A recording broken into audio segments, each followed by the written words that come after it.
कहानी माँ तुम ऐसे ही हो। विमल बहुत परेशान था। उसे समझ में नहीं आ रहा था कि वो इस परिस्थिति से कैसे निपटे। वो अपनी माँ को बहुत चाहता था, किंतु उसकी पत्नी और बच्चे उसकी माँ से बहुत दूर भागते थे, क्योंकि उसकी माँ की एक आँख नहीं थी, साथ ही उसकी कमर भी 90 अंश पर झुकी थी। वैसे वह अपना काम सब खुद कर लेती है, किंतु फिर भी वो उसकी पत्नी और बच्चों के लिए हमेशा खटकती है। दादी, आप ऊपर के कमरे में जाओ, मेरे दोस्त आ रहे हैं, विमल के बेटे अखिल ने बड़े बेरुखी से कहा। पर बेटा, मैं तो यहाँ बहुत दूर बैठी हूँ, विमल की माँ ने बहुत प्यार से कहा। नहीं, आप उनके सामने मत रहो, वो मुझे चिढ़ाते हैं, अखिल ने जोर से डांटते हुए कहा। क्या हुआ अखिल, क्यों चिल्ला रहे हो? विमल की पत्नी कामनी ने किचन से आवाज़ लगाई। देखो ना माँ, ये दादी यहीं ड्राइंग रूम में बैठी है और मेरे दोस्त आ रहे हैं, अखिल ने शिकायत भरे लहजे में कहा। माँ जी, आप ऊपर चली जाओ, क्यों हम लोगों को लाजवाती हो?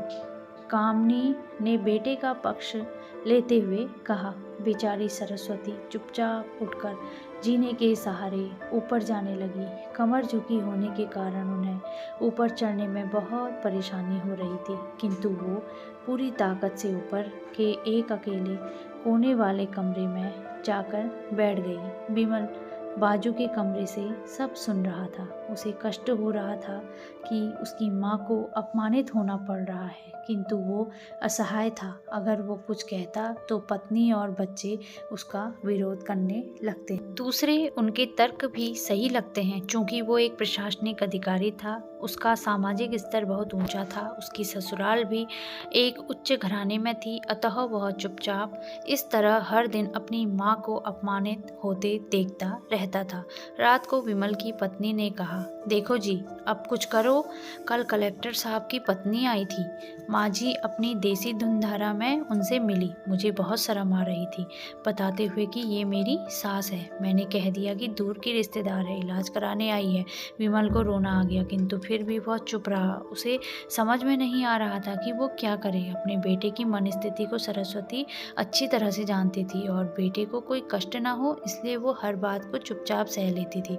विमल बहुत उदास रहने लगा। एक तरफ परिवार और सामाजिक स्तर पर जीने की प्रतिबद्धता थी, तो दूसरी ओर माँ। आखिर माँ से अपने बेटे की यह हालत नहीं देखी गई। एक दिन उसने अपने बेटे से कहा, विमल, बहुत दिन हो गए हैं, मैं अपने गांव जाना चाहती हूँ, मुझे वहाँ पहुँचा दो, मेरा यहाँ मन नहीं लग रहा। किंतु माँ, वहाँ तो कोई नहीं है, तुम्हारी देखभाल कौन करेगा? विमल ने आश्चर्य से पूछा। अरे, सब गाँव वाले तो हैं, और वो तुम्हारे मामा जी तो उसी गांव में रहते हैं, और फिर हम सारी व्यवस्थाएं कराएंगे ना। कामनी को तो जैसे मन की मुराद मिल ही गई हो। हाँ बेटा, बहू सही कह रही है, सरस्वती ने लंबी सांस लेते हुए कहा। विमल जानता था कि गांव में माँ की देखभाल करने वाला कोई नहीं है, लेकिन अपनी पत्नी की जिद के कारण वह अपनी माँ को गांव छोड़ने पर विवश हो गया। माँ को गांव छोड़कर आते वक्त उसे रोना आ रहा था तथा अपनी बेबसी पर गुस्सा भी आ रहा था, किंतु परिवार, पत्नी और समाज ने उसके इन मनोभावों को दबा दिया और वो सुकून सा महसूस करने लगा। कुछ दिनों के बाद उसके चाचा, जो अमेरिका में रहते थे, आने वाले थे। जब विमल बहुत छोटा था, उसके पिता जीवित थे, तब वो भारत आए थे, और उसके बाद वो अब भारत आने वाले थे। पूरा परिवार और आस पड़ोस बहुत उत्साहित था। अमेरिका से विमल के डॉक्टर चाचा आ रहे थे। डॉक्टर रमेश ने जैसे ही घर में कदम रखा, सबने मिलकर बहुत उत्साह से उनका स्वागत किया। क्यों विमल, भाभी नहीं दिख रही है, कहाँ है? डॉक्टर रमेश ने उत्सुकता पूर्वक पूछा। जी, वो गांव में रहती है, यहाँ उनका मन नहीं लगा, कामनी ने सपाट लहजे में उत्तर दिया। डॉक्टर रमेश ने विमल की ओर देखा तो विमल ने अपनी आंखें झुका ली। डॉक्टर रमेश सब समझ गए, बोले, कल हम भाभी से मिलने गांव चलेंगे, सब लोग। दूसरे दिन सभी लोग गांव के घर में पहुंची। देखा कि सरस्वती को बहुत तेज बुखार है और वो पलंग पर असहाय पड़ी है। डॉक्टर रमेश दौड़कर सरस्वती के पास गए, उनके पैर छूकर रोने लगे। सरस्वती की ये हालत उनकी कल्पना से परे थी। वाह बेटा विमल, तूने तो नाम उजागर कर दिया। अपनी माँ की ये हालत देखकर तुझे तो शर्म भी नहीं आ रही होगी। डॉक्टर रमेश ने विमल को लगभग डांटते हुए कहा, नहीं देवर जी, विमल का कोई दोष नहीं है, मैं खुद गांव आई थी। सरस्वती ने अपने बेटे का बचाव किया। मुझे सब पता चल गया। भाभी आप चुप रहो। क्यों बहू, तुम्हें अपनी सास की कुरूपता पसंद नहीं है? समाज में तुम्हें नीचा देखना पड़ता है ना? डॉक्टर रमेश ने कामनी की ओर व्यंग से देखा। कामनी निरुत्तर होकर विमल को देखने लगी। आज तुम जिस सामाजिक स्तर पर हो वो इन्हीं के संघर्षों की देन है।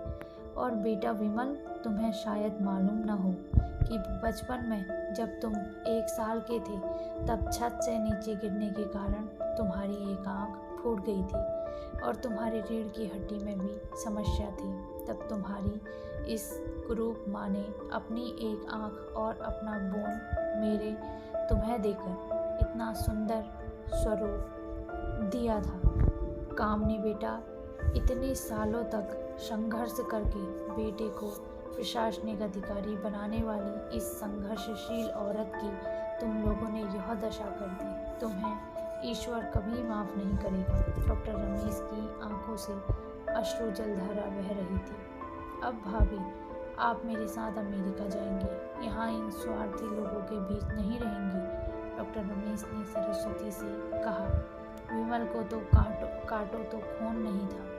डॉक्टर रमेश जो उसके चाचा थे, उन्होंने जो राज बताया उसके बाद तो विमल को यही लग रहा था कि उससे ज़्यादा पापी इस दुनिया में कोई और है ही नहीं।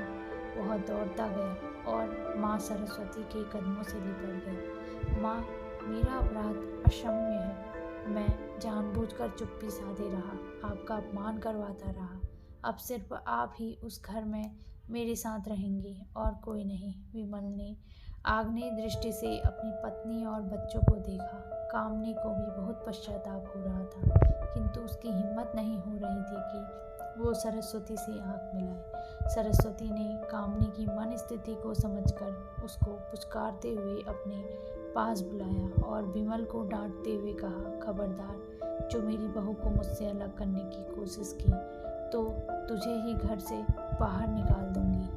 कामनी और बच्चों ने सरस्वती के पैर पड़ते हुए अपने व्यवहार पर माफ़ी मांगी और माँ के हृदय ने सबको माफ़ कर दिया। ऐसे ही प्रेरणादायक कहानी सुनने के लिए मेरे चैनल को सब्सक्राइब करें, लाइक करें और अपने दोस्तों के साथ शेयर करें।